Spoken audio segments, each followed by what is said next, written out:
নমস্কার। গল্পের ঝুলিতে সকল শ্রোতা বন্ধুদের স্বাগত জানাই।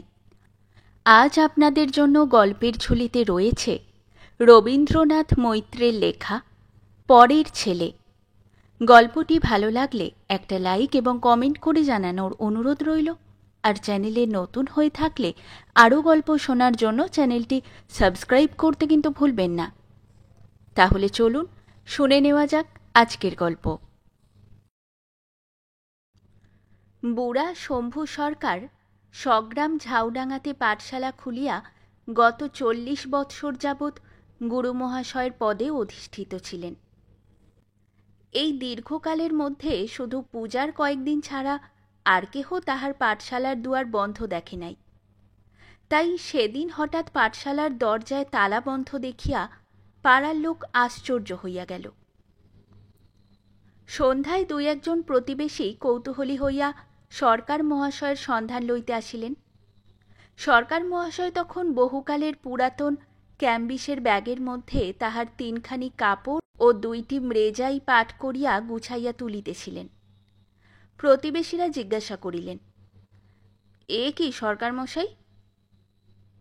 চলছি দাদা, আর পারছি নে, দিন কয়েক ঘুরে আসি। মধুদাসকে বলে গেলাম সে পাঠশালা দেখবে।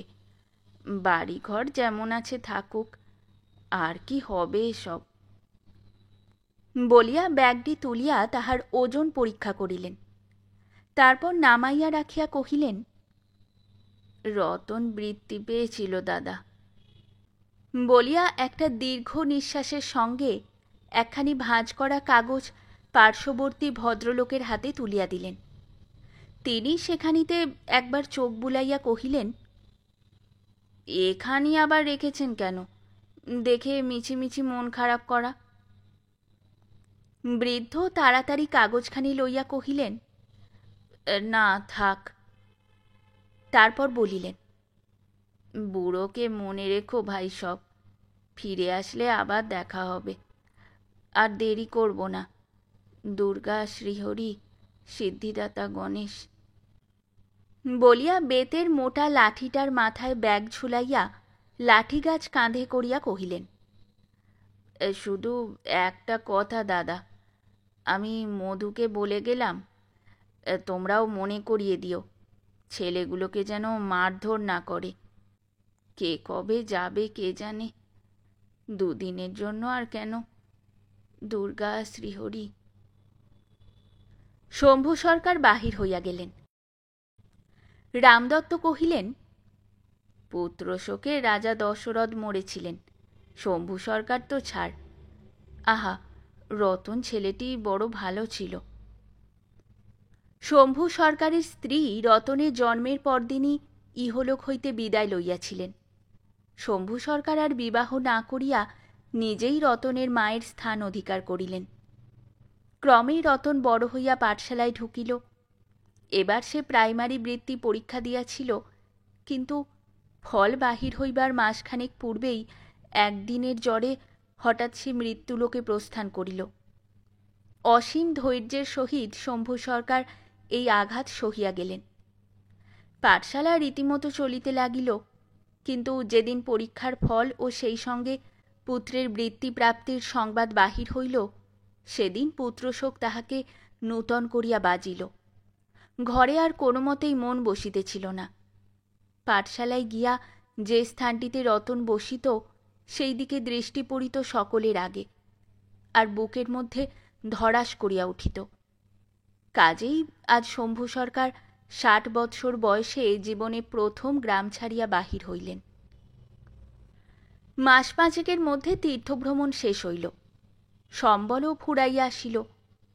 তখন সরকার মহাশয় স্থির করিলেন যে চাকুরি করিবেন, কিন্তু ভগ্নদেহ বৃদ্ধকে কাহারও কাজে লাগিল না।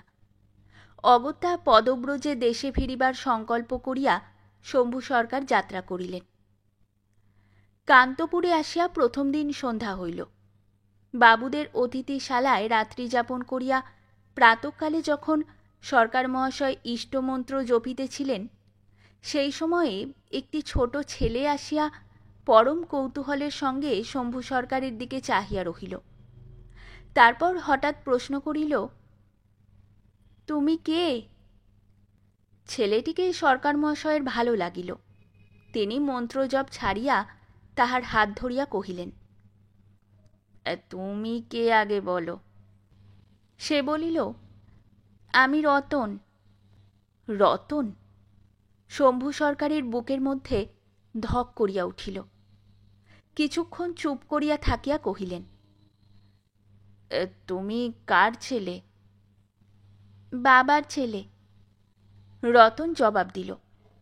শম্ভু সরকার রতনের হাত ধরিয়া কহিলেন, আমিও বাবার ছেলে, আমার নাম শম্ভু সরকার।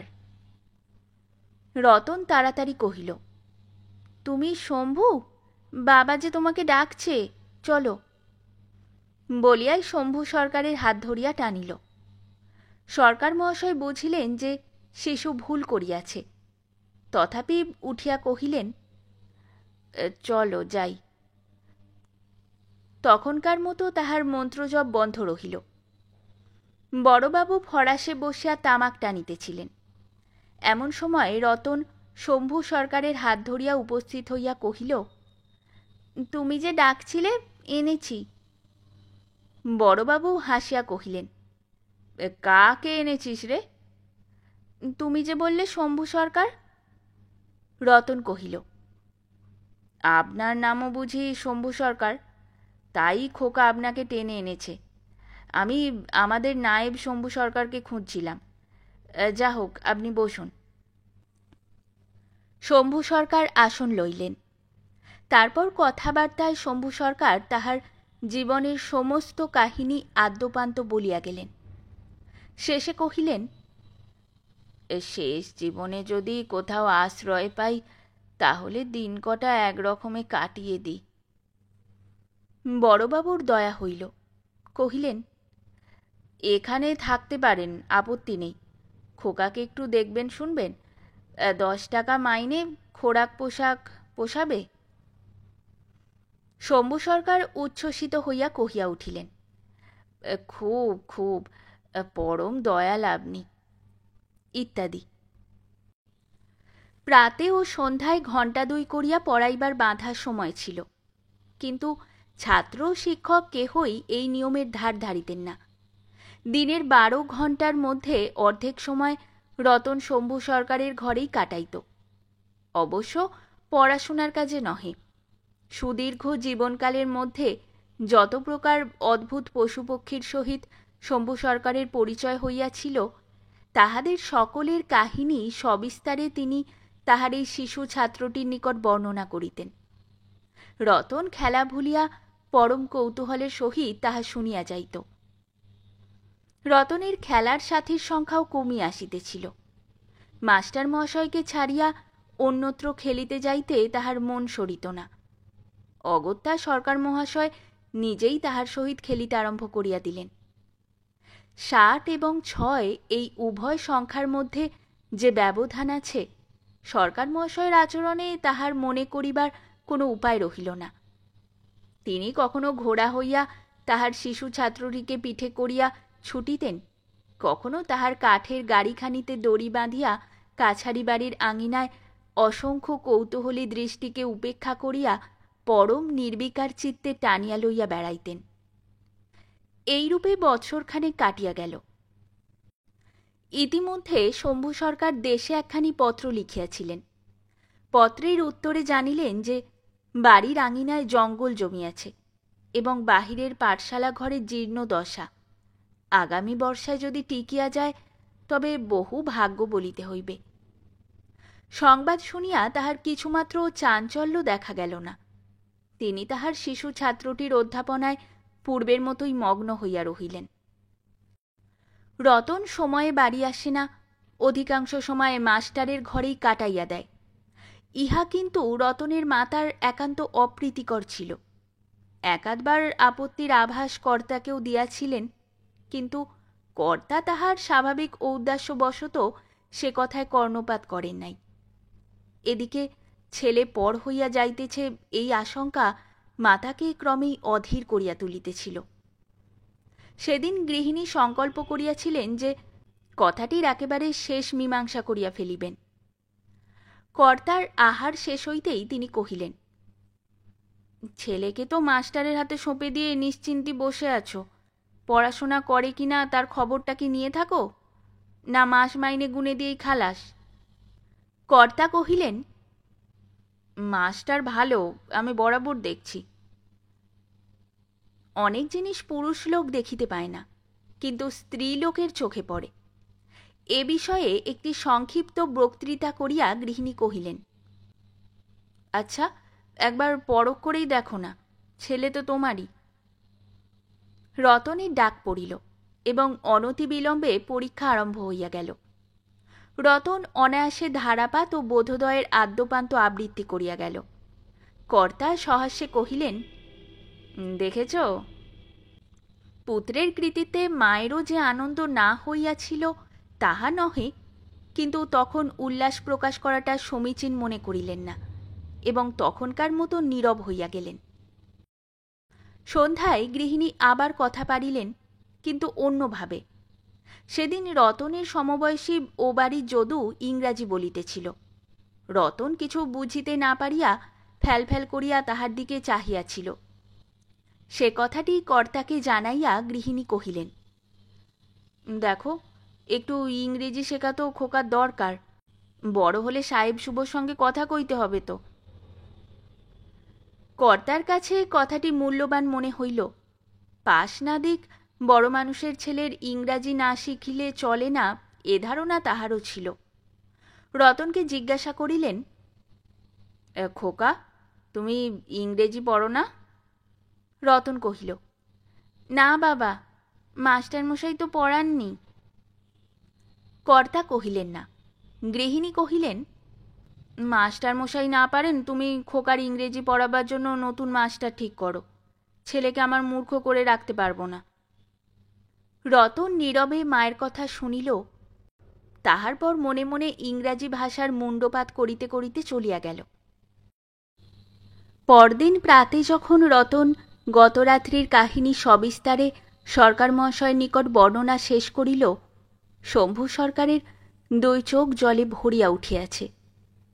তিনি অতি মৃদুস্বরে আপন মনে কহিলেন, মায়া মায়া, পরের ছেলে। রতন কথা কহিল না। অনেকক্ষণ চুপ করিয়া থাকিয়া শম্ভু সরকার জিজ্ঞাসা করিলেন, হ্যাঁ রে রতন, তুই ঠিক শুনেছিস? গিন্নিমা নতুন মাস্টার আনতে চেয়েছেন? হ্যাঁ মাস্টার মশাই, আমি কিন্তু পড়ব না, আমি মামার বাড়ি চলে যাব। রতন ঠোঁট ফুলাইয়া কহিল।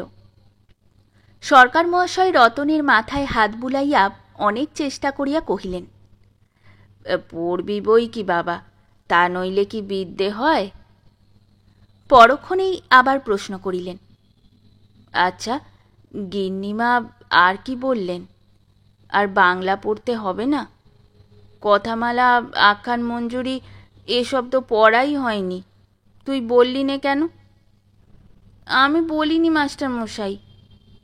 রতন অসংকোচে কহিল, তাই বল, তা নইলে কি আর গিন্নিমা ইংরেজি পড়তে বলেন? আচ্ছা, আমি তাকে বুঝিয়ে বলবো।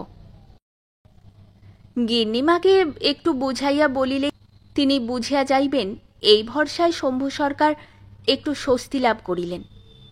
তারপর কেবল বোধোদয়খানা খুলিয়া উদ্ভিদের সংজ্ঞা নির্দেশ করিবার উপক্রম করিতেছেন, এমন সময় কর্তা ডাকিলেন, সরকার মশাই। আহ্বান শুনিয়া আপনার অজ্ঞাতেই শম্ভু সরকার কাঁপিয়া উঠিলেন। কর্তা আসন লইয়া দুই একটি সাধারণ কথার পর বলিলেন, খোকা তো এদিকে মন্দ শেখেনি দেখলাম, কিন্তু জানেন তো, ইংরেজি শেখাও একটু দরকার। এখন থেকেই অল্প স্বল্প কিছু পড়াশোনা করলে সহজেই কতকটা শিখে ফেলবে। আপনি কি বলেন? কর্তা ঘুরাইয়া বলিলেও শম্ভু সরকার ইঙ্গিতটা স্পষ্ট বুঝিলেন। মাথা চুলকাইতে চুলকাইতে কহিলেন, আগে সে অতি যথার্থ কথা, রাজভাষা শেখাই তো উচিত। আপনি তাহলে একটু দেখবেন, ও গ্রামের স্কুলের মাস্টারেরা কেউ যদি। বলিয়াই কর্তা জিজ্ঞাসা করিলেন, আপনি বুঝি ইংরেজি জানেন না? কোনো সময় ইংরেজির অক্ষর পরিচয় শম্ভু সরকারের হইয়াছিল, কিন্তু সেটাকে ইংরেজি জানা বলা যায় কি না তাহা তিনি তাড়াতাড়ি স্থির করিয়া উঠিতে পারিলেন না। কহিলেন, আজ্ঞে বাবু, আমরা সেকেলে মানুষ। কথাটা শেষ করিবার অবকাশ না দিয়া কর্তা উঠিয়া কহিলেন, আচ্ছা, আপনিও দেখবেন, আমিও খোঁজ নিচ্ছি। কর্তা বাহির হইয়া গেলে সরকার মহাশয় রতনকে ছুটি দিলেন। রতন বোধোদয়ের পাতা হইতে মুখ না তুলিয়াই অত্যন্ত ভারী গলায় জিজ্ঞাসা করিল, আর পড়াবেন না মাস্টার মশাই? সরকার মহাশয় রতনকে বুকের কাছে টানিয়া লইয়া কহিলেন, পড়াবো বই কি বাবা, এখন যাও, ধারাপাতটা একটু দেখো গে, আমি ডাকবক্ষণ। রতন খিড়কির পুকুরের পৈঠায় ধারাপাত খুলিয়া অনেকক্ষণ বসিয়া রহিল, কিন্তু মাস্টার মহাশয় ডাকিলেন না। বেলা বাড়িলে সে ধারাপাতখানি বন্ধ করিয়া মাস্টার মহাশয়ের ঘরের দরজার কাছে উঁকি দিয়া দেখিল যে মাস্টার মহাশয় চোখ বুজিয়া শুইয়া আছেন। রতন তাহার নিদ্রা ভঙ্গ করিবার অভিপ্রায়ে দ্বারের পাশে দাঁড়াইয়া পড়িতে লাগিল, 1 কড়া পোয়া গণ্ডা, 2 কড়া আধ গণ্ডা। শম্ভু সরকার ঘুমান নাই, ডাকিলেন, আয় রতন। রতন ভিতরে আসিয়া দাঁড়াইলে সরকার মহাশয় কহিলেন, আমি একটু তাল বাড়িতে যাচ্ছি রতন, বেলা পড়লে ফিরব, এ বেলা খাবো না বলে দিস। চাদরখানি কাঁধে ফেলিয়া শম্ভু সরকার বাহির হইয়া গেলেন। তালবাড়ি হইতে শম্ভু সরকার যখন ফিরিলেন তখন সন্ধ্যা হইয়া গিয়াছে। বড়বাবু বাহিরেই বসিয়াছিলেন। জিজ্ঞাসা করিলেন, মাস্টার পেলেন সরকার মশাই? শম্ভু সরকার আমতা আমতা করিয়া কহিলেন, আগে না। বলিয়াই হাতের বহিখানা চাদরের নিচে লুকাইয়া একেবারে আপনার ঘরে গিয়া ঢুকিলেন। বলা বাহুল্য, সরকার মশাই সত্য কথা বলেন নাই। তালবাড়ির মাইনর স্কুলের সকল মাস্টারেরই বড় বাড়ির ছেলেটির উপর লোভ ছিল। শম্ভু সরকার একজনের সঙ্গে কথাবার্তাও প্রায় শেষ করিয়া ফেলিয়াছিলেন, কিন্তু বৈকালে তাহাকে শেষ কথা না দিয়াই চলিয়া আসিয়াছেন।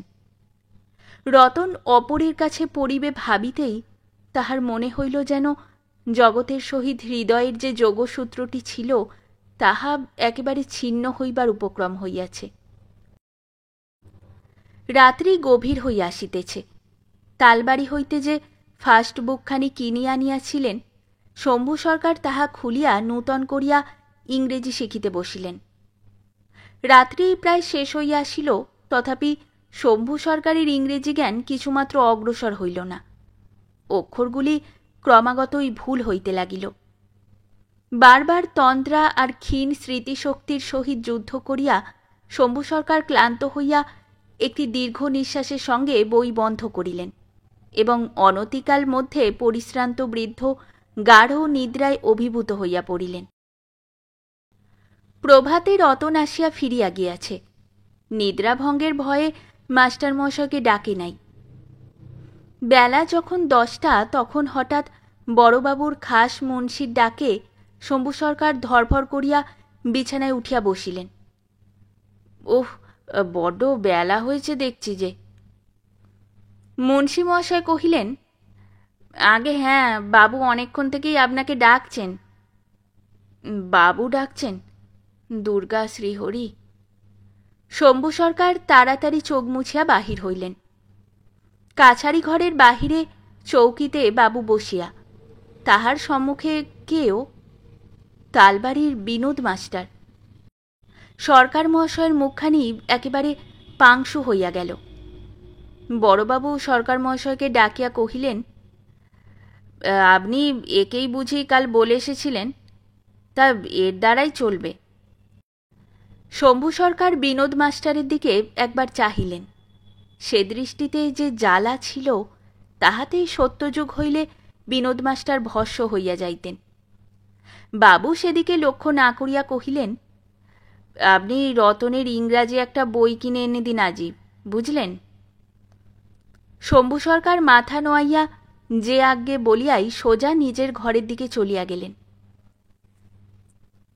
সন্ধ্যায় শম্ভু সরকার আপনার জীর্ণ তক্তপোষখানার উপর বসিয়া দূরে কাছারির বারান্দায়, যেখানে রতন তাহার নূতন মাস্টারের নিকট হইতে ইংরাজি বর্ণমালার পাঠ লইতেছিল, সেই দিকে চাহিয়াছিলেন।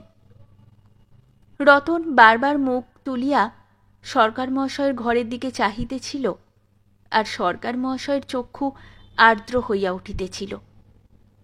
অনেকক্ষণ নীরবে বসিয়া থাকিয়া শেষে কি ভাবিয়া শম্ভু সরকার উঠিয়া গেলেন। বড়বাবু বাগানে পায়চারি করিতেছিলেন। শম্ভু সরকার আসিয়া যুক্ত করে কহিলেন, বাবু, আমাকে বিদায় দিন। আরও দু একটি কথাও বলিতে যাইতেছিলেন, গলার স্বর সহসা অত্যন্ত কাঁপিতে লাগিল। ভালো করিয়া আওয়াজ বাহির হইল না। বড়বাবু সহজভাবেই কহিলেন, যেতে চাইছেন? কোথায় যাবেন? যেদিকে দু চক্ষু যায়, আর কটা দিনই বা, একরকম কেটেই যাবে। শম্ভু সরকার কহিলেন, তা বেশ, সন্ধ্যার পর কথা হবে। শম্ভু সরকার তখনকার মতো ফিরিয়া গেলেন। রাত্রি প্রহর খানেকের সময় সরকার মহাশয় ডাক পড়িল। তাহাকে ছাড়িয়া দিতে বিশেষ দুঃখ বোধ করিতেছেন, এই প্রকারের গুটি কয়েক মামুলি কথা বলিয়া 10খানি 10 টাকার নোট শম্ভু সরকারের হাতে দিয়া বড়বাবু কহিলেন, আপনার পারিশ্রমিক যৎকিঞ্চিৎ দিলাম। নোট কয়খানি হাত পাতিয়া লইতে তাহার হাত কাঁপিয়া গেল।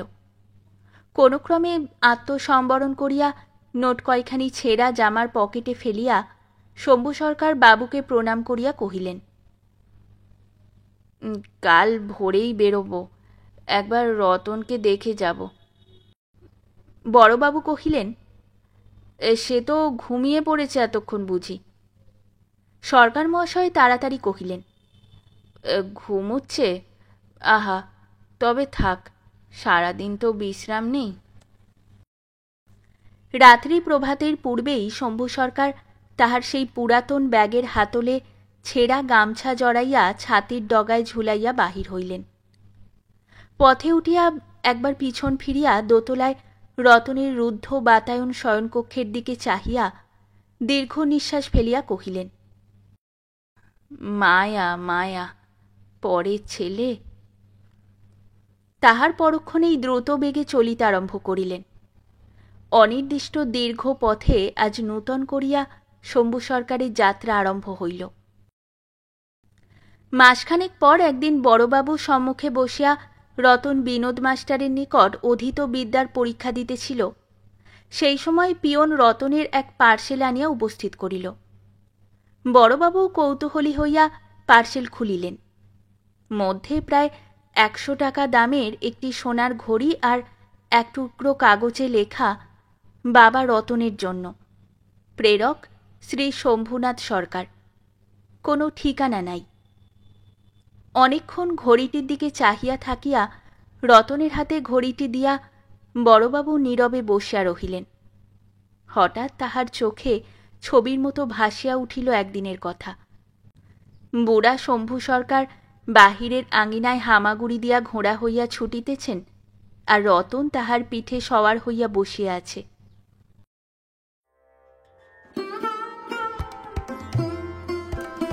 শেষ হলো আমাদের আজকের গল্প। গল্প পাঠে এবং বিভিন্ন চরিত্রে আমি তৃষিতা।